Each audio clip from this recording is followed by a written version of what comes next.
Hello and welcome to another episode of Tech Tips and Tricks. My name is Rudy. As you can see, I'm here on my YouTube channel, and what I'm going to share with you today is an awesome program, and I think a lot of us have felt a need for an awesome program to keep our passwords saved, safely, right?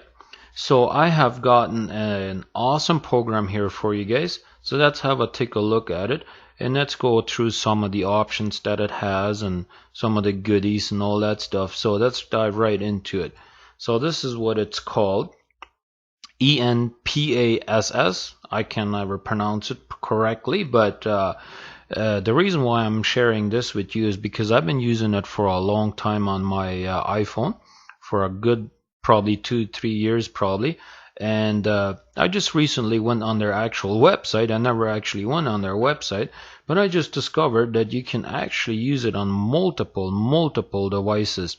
As far as iPhone, iOS, or tablet or whatever goes, you can use it on Android. You can even use it on BlackBerry or even on a Windows phone. Not only can you use it on all these phones, you can actually use it on laptops, computers, whatever you want to call it. You can even use it on a Mac, PC, Linux, even on a Chromebook. I don't know what portable. I guess you can even have it on a portable stick if you like, And the good thing about it is that it's actually free. It actually is free. Look at that. As long as you're using it on a PC or even on a phone, it's for free. There are limitations to if you're using it on a phone. For instance, I don't know what the Android has for limitations or any of them, but since I've only been using the iPhone, I'm going to give you the iPhone version, I guess I could say. But if we take a look at their pricing for the mobile devices, on the mobile, if you use the free version, you can only store up to 20 devices. 20 passwords and usernames or whatever you want to call it. But if you pay a one-time fee of basically $10, you got lifetime license. There are no restrictions, and if you want to use it on a desktop, any kind, Mac or Windows or Linux, whatever you want to call it, it's basically for free. So let's take a look at the program. I already got it open here. I just got to re-log in. So let's go ahead and log into this program, and I'll give you take a look on what it looks like. So there we go. So because I have 53 items saved in here already, I have kind of hidden it in there so you can't really see it. But let's say you want to go ahead and hit the new plus button here, then you can either create a new folder. If you want to create a login information, so let's say you are like me, you have multiple websites, let's say Facebook, Twitter, Instagram, all that, you can save all of this in here, and it's a good idea to keep different passwords for different items, right? Let's say you want to have one password for Facebook and you want to have one password for Instagram, for instance, then you can do that, right? And right here, let's say you want to, if you have Facebook, you can say whatever, right? So let's say Facebook, and you can use whatever, right? And then you can enter your username and email address and all that good stuff. And the thing that I really like about this program is it actually tells you if you're using a strong password or not.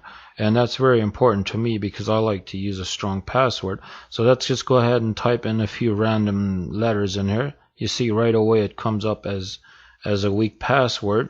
Well, more letters or numbers or whatever you go, the better indication you're going to get. You can actually get it to show you, and I just use whatever random letters, right?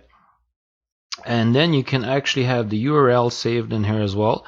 And you can even have security questions and answers right in here, right? So that way, if a lot of these websites nowadays, they ask you for security questions. Well, if you're anything like me, I forget my security questions and answers, so I hardly ever remember. So this is a great way to save that, and you can always look it up, and you can even write a little note if you like.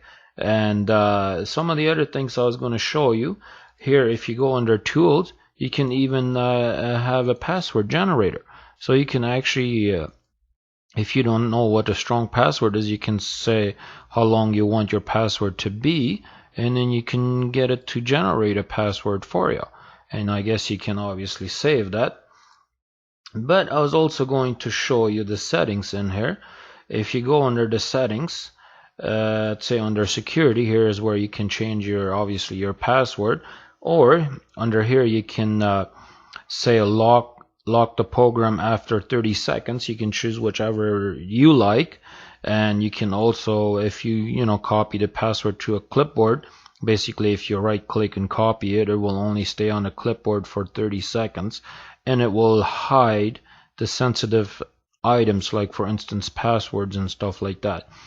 Not only does it have that, it has also a sync option, and what that means is that you can actually back these items up. And if you're using an iPhone, for instance, you can back it up to iCloud, or you can use Dropbox. I mean, Dropbox has become fairly popular lately, and that's what I'm using right now. I mean, I'm using iCloud as well, but because I'm using this on a desktop version right now, I use Dropbox to have a backup of it, right? Or it will sync it automatically, right? Or you can even back it up right onto your desktop if you would like to. You can see it has made a backup here, and I got 53 items in there and all that good stuff. So now if you used it on your mobile device, and you have just recently installed this on your PC, let's say, you can easily go ahead and get them saved files from your iCloud, because I told you I use iCloud, right? So then I go under iCloud.com, log in with my Apple ID, obviously. Then I go under iCloud Drive, and then for some odd reason it's taking a little longer, but yeah, then you can see the folder right here, and then you have the file right here. So then you can go ahead and download it onto your PC and save it wherever you like. I just like to save it on the desktop. And you can do the same thing with Dropbox. You go ahead and log into your Dropbox account, and then you go under apps, and then you go under this program, and you can basically share or whatever you would like to do. I guess the best way to do it is, I guess, to click on there, and then you can download it, or you can whenever it's highlighted, you can actually hit the download button right there, and it will give you the option to download it. But because I already did it through iCloud, I don't need it again, right? So let me show you. See, I was only logged out for a few seconds and it already logged me out. So let's go ahead and log back in, and I'll show you how you can go about oops, I used the wrong password here. Make sure I use the right password, right? Yeah. Anyways, this is how you go about restoring it. Let's say if this is the first time you're using it on your PC, and you really like to have it on your PC, because sometimes you go on your PC and you want to log into websites and stuff, and if you have that saved on this program, you can actually access it right from in your PC. Say if your phone is dead or you don't have it handy right away, you can go ahead and click on the backup option there, and we saved it under our desktop, right? So then you go ahead and click on that, and it will actually import the file from the backup that we had created through our phone through iCloud, right? Obviously I'm not going to be doing that right now because I already have them in my program here, but I just wanted to show you that's how you can do that, either restore or backup, whatever way you want to do it, right? So it's an easy way on how you can do this. I really like it because it has multiple options in here, like for instance login. You can even save credit cards, financial, computer license, whatever. You can even secure notes in here, whatever, and I just had a really good experience with this app. I've never had any issues with it, never been any problems with anybody been able to hack into the program. It's really good. The only thing is, if you ever forget your password, you cannot reset it. Then you lose all your content. And whenever you import it into this program as well, it's also going to ask you for your master password. So make sure you never forget that, obviously, right? But anyways, I hope I have been able to explain this program really good to you guys. I hope you guys will enjoy it as much as I do, because I really like to keep my password safe, and I'm sure most of you guys would like to keep your password safe. I mean, it's never 100% guaranteed, but this way, if you close it, as soon as you reopen it, you have to enter the password. So it's very easily safe on your desktop, because unless the person knows your password to it, they can't access it. And to me, it's a great way to keep my password safe. So anyways, it's been Rudy here from Tech Tips and Tricks. Have a good one, and we'll see you on the next one.